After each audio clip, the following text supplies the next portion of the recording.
بسم اللہ الرحمن الرحیم ایاک نعبد و ایاک نستعین۔ میرے پاکستانیوں،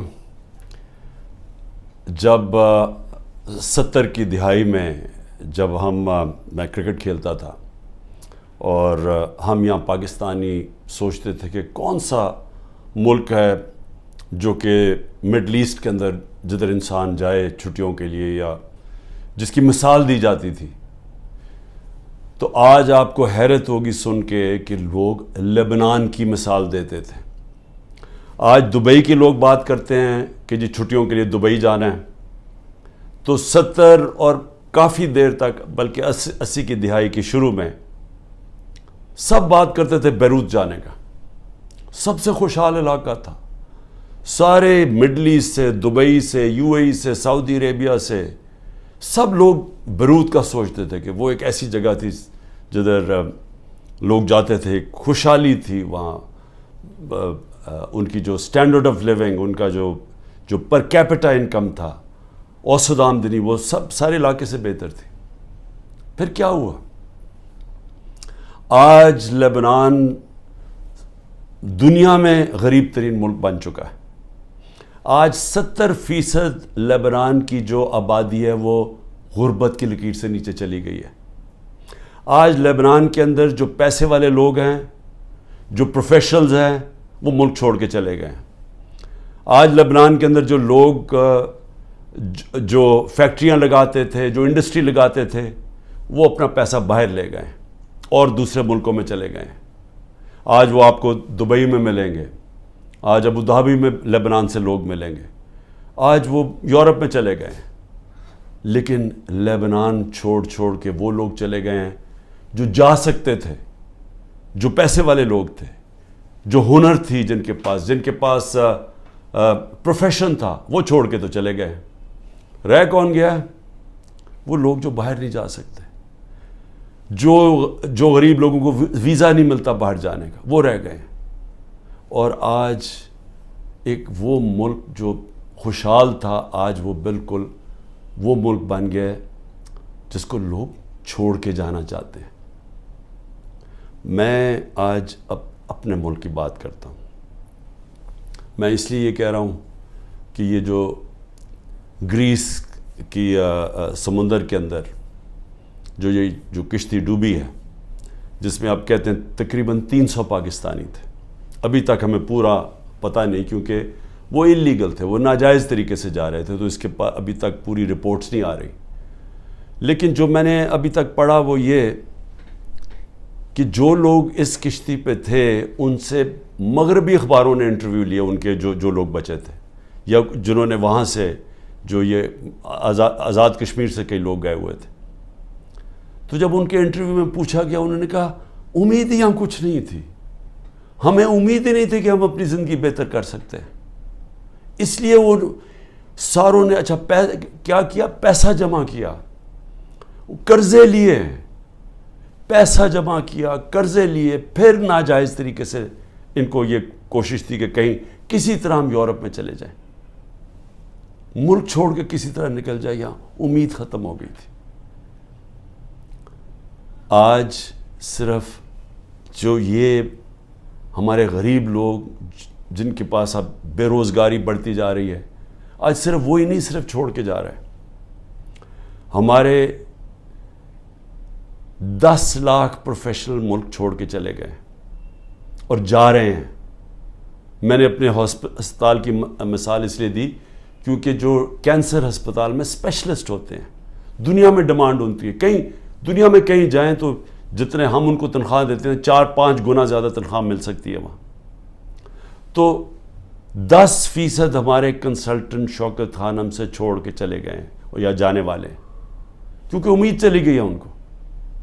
اسی طرح ہر جگہ سے یہ رپورٹ آ رہی ہے، فیکٹریز پہ جو بڑے بزنسز تھیں جدھر انہوں نے پروفیشنلز ہائر کیے ہوئے تھے، ہر جگہ سے یہی آواز آ رہی ہے کہ جی لوگ سمجھتے ہیں کہ پاکستان میں امید ختم ہو گئی ہے، آگے کو ان کو نظر نہیں آ رہا۔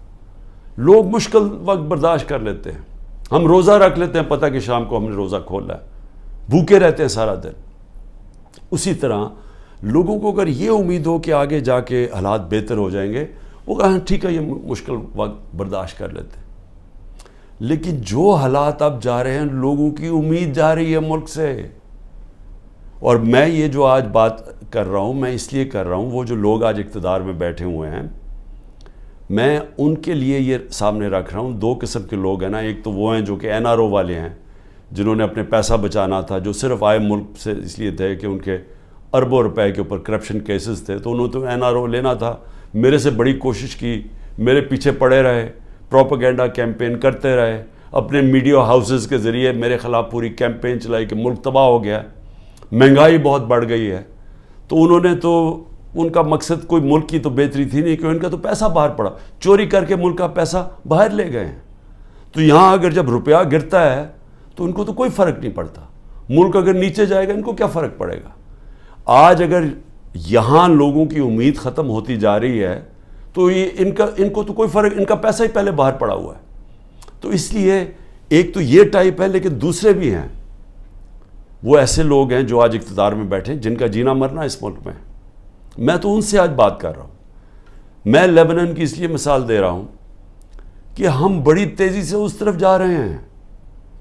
ہم اس وقت اتنی تیزی سے وہاں جا رہے ہیں کیونکہ ملک کے اندر جو دولت بڑھتی ہے, جس کو ویلتھ کریشن کہتے ہیں, دولت میں جو اضافہ ہوتا ہے, وہ تو سکڑ کے 6% سے جا کے نیچے چلا گیا ہے 0.2%, کئی کہتے ہیں اسے بھی نیچے چلا گیا.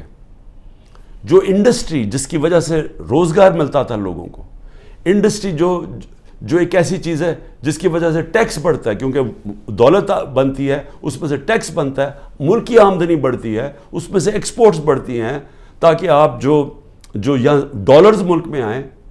وہ جو انڈسٹری تیزی سے بڑھ رہی تھی, وہ انڈسٹری تو نیچے چلی گئی ہے.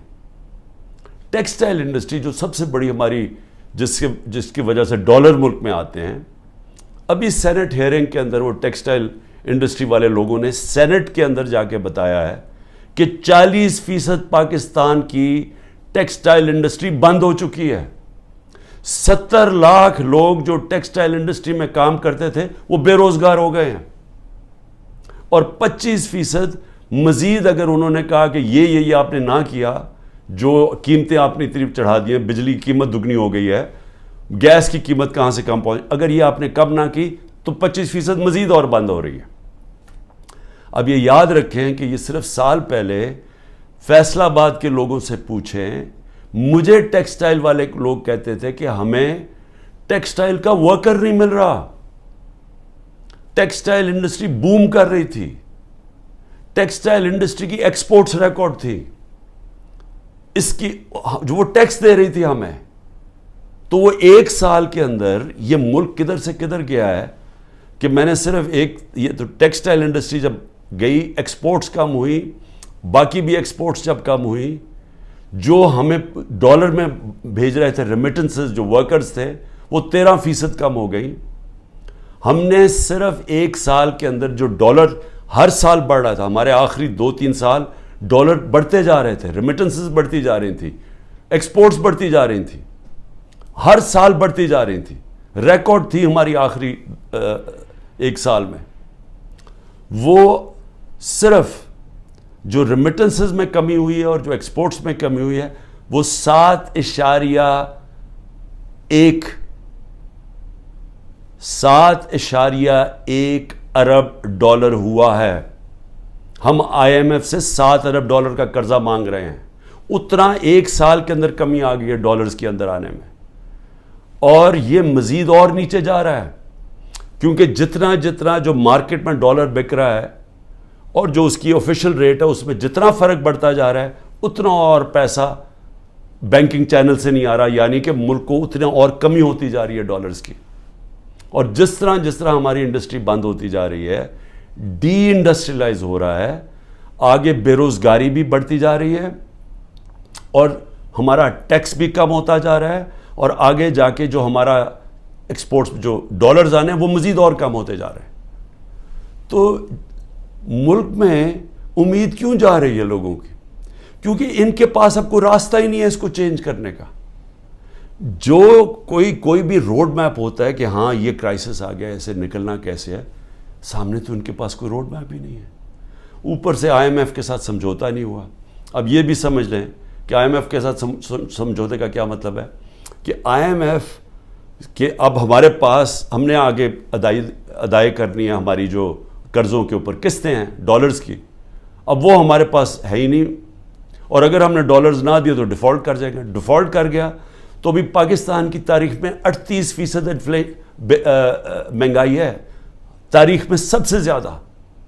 انہوں نے جب پروپیگنڈا میرے خلاف کیا تھا سب نے مل کے, یہ NRO والوں نے اور ان کے ساتھ جو میڈیا ہاؤسز تھے, تو 12.4% تھی مہنگائی, آج 38% ہے. تو مہنگائی بھی بڑھ گئی ہے, بے روزگاری بھی بڑھ رہی ہے, ساتھ ساتھ امید بھی ختم ہو گئی ہے. یہاں سے لوگ باہر جا رہے ہیں, پروفیشنلز باہر جا رہے ہیں.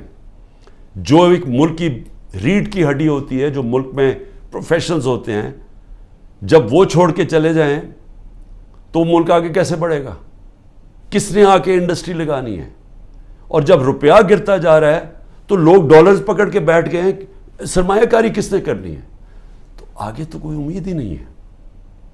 تو میں آج یہ سب سے پوچھ رہا ہوں, یہ جو ہمارے طاقت میں لوگ بیٹھے ہوئے ہیں, کیا ان کو نہیں نظر آ رہا ہے یہ کیا ہو رہا ہے؟ اور کیا ان کا تو مجھے سمجھ آتی ہے, یہ NRO والے یہ جو سارے مل کے بیٹھے ہوئے ہیں اپنی چوری بچانے جو آئے تھے, کیونکہ ان کا تو مقصد ہی صرف پیسہ بچانا ہے اپنا. لیکن جنہوں نے ملک کو بچانا ہے اور جن کے اوپر جن کا جینا مرنا اس ملک میں ہے, کیا ان کو نہیں نظر آ رہا یہ کیا ہو رہا ہے؟ اور یہ جو حربے استعمال کیے جا رہے ہیں, میں اب آگے یہ بھی سوال پوچھوں, کبھی تو ایک ہی پلان نظر آ رہا ہے. پلان یہ ہے کہ عمران خان کو راستہ کیسے روکنا اقتدار میں آنے سے, یہ بس پلان ہے. سارے اداروں کو لگایا ہوا ہے کہ عمران خان کو فیل کیسے کرنا ہے. سارے, چاہے FIA, نیب, اینٹی کرپشن, وہ جو FBI, یعنی اپنی ایجنسیز, بس پولیس, مقصد کیا ہے جی کہ کسی طرح عمران خان کا راستہ روکنے کے لیے ظلم کرو لوگوں کو. جو عمران خان کے رشتہ دار ہوں, چاہے وہ ہماری پارٹی کے اندر لوگ ہوں, ٹکٹ ہولڈرز ہوں, ٹکٹ ہولڈرز کے رشتہ دار ہوں, سب کے اوپر ایک ظلم کا نظام شروع ہوا ہے. آڑ لی ہوئی ہے اس کی, یہ جو 9 مئی کی, جو ہم سب کہہ رہے ہیں کہ تحقیقات ہونی چاہیے جنہوں نے کیا ہے, اس کے اوپر کوئی انڈیپینڈنٹ انویسٹیگیشن نہیں کرنی. وہ خود ہی فیصلہ کر لیا ہے, پہلے سے پلان ہوا تھا کہ جناب یہ آپ نے یہ کرنا ہے, یہ 4-5 جگہ آگ لگے گی اور اس کے آڑ میں لے کے تحریک انصاف کے پیچھے اور عمران خان کو غدار کہہ دو اور ان کے اوپر ساری پارٹی کو بند کر دو. تو خیر سختی تو پہلے سے شروع ہوئی تھی, یہ تو پہلی دفعہ تو نہیں, یہ تو 25 مئی پچھلے سال سے ہمارے اوپر سختیاں شروع ہوئی تھیں. لیکن ایک اور لیول کی سختی شروع ہو گئی ہے, لوگوں کے گھروں میں گھستے ہیں, یعنی چلیں گھر توڑ دیا, چلیں لوگوں کو جیلوں میں ڈال دیا, چلیں یہ بھی ٹھیک, لیکن گھر کی عورتوں سے جو ہو رہا ہے, مجھے ابھی تک بچوں سے جو ہو رہا ہے, میں تو ابھی تک یہ میرے ذہن میں یہ پوری طرح چیز اس کی کوئی مجھے سمجھ ہی نہیں آ رہی. میں اس کو سمجھنے کی کوشش کر رہا ہوں کہ یہ کون سا ذہن ہے جو یہ کر رہا ہے کہ لوگوں کے بچوں کے اوپر, اسکول کے بچوں کے اوپر ان کی دھمکیاں دیتے ہیں, عورتوں کے اوپر. ابھی ایک ڈاکٹر طاہر ایکس منسٹر رہ چکا ہے مشرف کے دور میں, وہ ساری میڈیکل کمیونٹی جاتی ہے اس ڈاکٹر کو. اس نے اپنی پوری کہانی لکھی ہے کہ کہتا میں گھر میں مجھے پتہ ہی نہیں تھا, نہ میں کسی مظاہرے میں شرکت کی ہے, گھر میں آئے, مجھے اٹھایا, گھر میں توڑ پھوڑ کی, بیوی کو بٹ مارے, بندوق کے بٹ مارے بیوی کو, اس کو جا کے چکی میں ڈال دیا, جو کہ وہ سزائے موت والے قیدیوں کو ڈالتے ہیں. وہ اس کے 2 مریض تھے, ایک مرگی کی مریض تھی, ایک اس کو سٹروک ہو چکی تھی. وہ ڈاکٹر تھا, 10 دن اس کو وہاں بند کر دیا. یعنی کوئی اس میں, یعنی ایسے کوئی حیوانوں کے آرڈرز دیے ہوئے ہیں کہ جو ملے اس کو پکڑ کے یہ ظلم شروع کر دو اس کے اوپر. لیکن عورتوں کے اوپر, اس کی بیویوں کو بٹ مارے. وہ کہتا, اس نے اپنا لکھا ہے, کہتا چلیں ٹھیک ہے, مجھے اٹھا کے, مجھے کھینچ کے, جس طرح کے کوئی مجرم ہوتا ہے گھر سے نکالا انہوں نے, اور جس طرح گھسے رات کے 3 بجے. لیکن وہ بیوی کو پٹ مارنا, اس کے زخم کیے ہوئے ہیں. اور اسی طرح سارے یہ کہانیاں آتی ہیں کہ گھروں میں بیویوں عورتوں سے, عثمان ڈار کی والدہ سے بدتمیزی, اس کو دھکے دے رہے ہیں.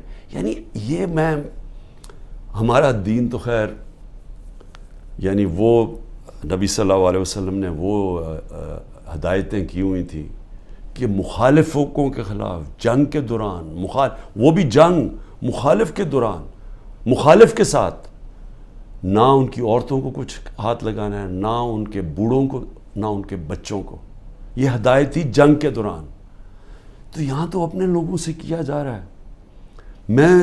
ہم پڑھتے تھے یہ اخباروں میں کہ جی مقبوضہ کشمیر میں اس طرح گھروں میں گھستی ہے ہندوستان کی فوج. فلسطینیوں سے سنتے تھے, لیکن وہاں بھی عورتیں بچوں سے اتنا نہیں ہم نے سنا جو اب ہو رہا ہے. تو اس سے کیا, یعنی اس سے حاصل کیا ہوگا؟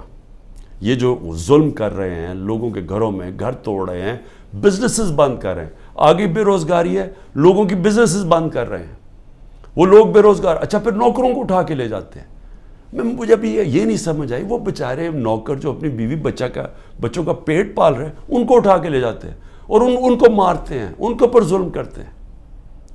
میری بہن کا نوکر 20-25 سال سے ہمارا ہوتا تھا یہاں زمان پاک میں, رحیم خنسامہ جو تھا, اس کو میری بہن کے گھر آ کے اس کو اٹھا کے لے گئے, اس کے ڈرائیور کو بھی, لیکن اس کو انہوں نے ایسا بند کمرے میں رکھا, پتہ نہیں ابھی تک وہ وینٹیلیٹر سے اترا یا نہیں. 3 ہفتے وہ وینٹیلیٹر پہ رہا ہے.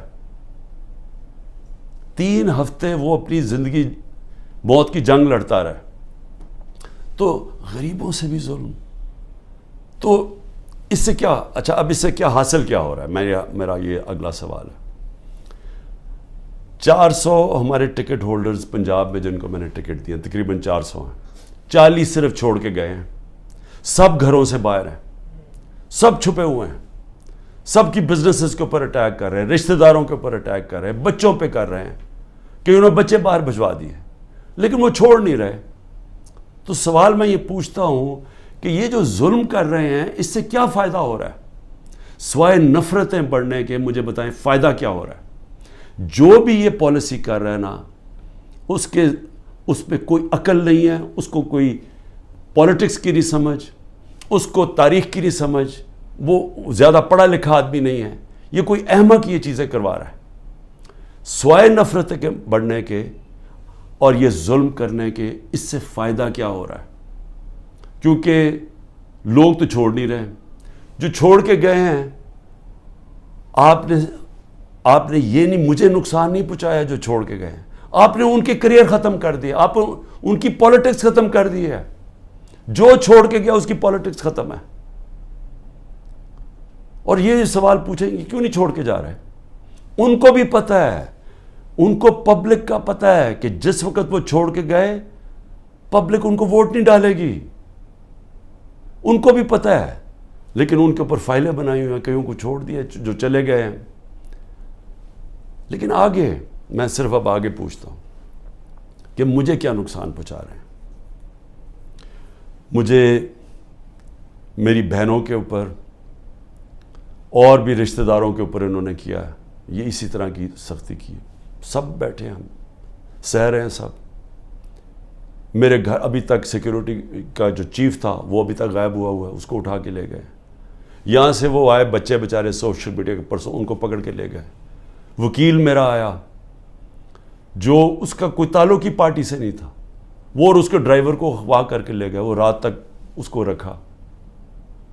تو کیا میں اس سے ڈر جاؤں گا یا پیچھے ہٹ جاؤں گا؟ کیا مجھے اس سے, یہ جو کیسز ہیں, قتل کا کیس میرے اوپر کر دیا, میری بہن کے اوپر کیس کیا ہوا ہے اینٹی کرپشن نے, 6 ارب کی زمین لیا میں لیا اس نے جب میں پرائم منسٹر تھا.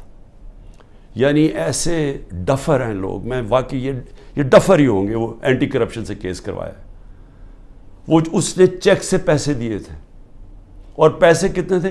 6 کروڑ کی زمین تھی, 75 لاکھ اوپر ٹیکس دیا ہوا ہے.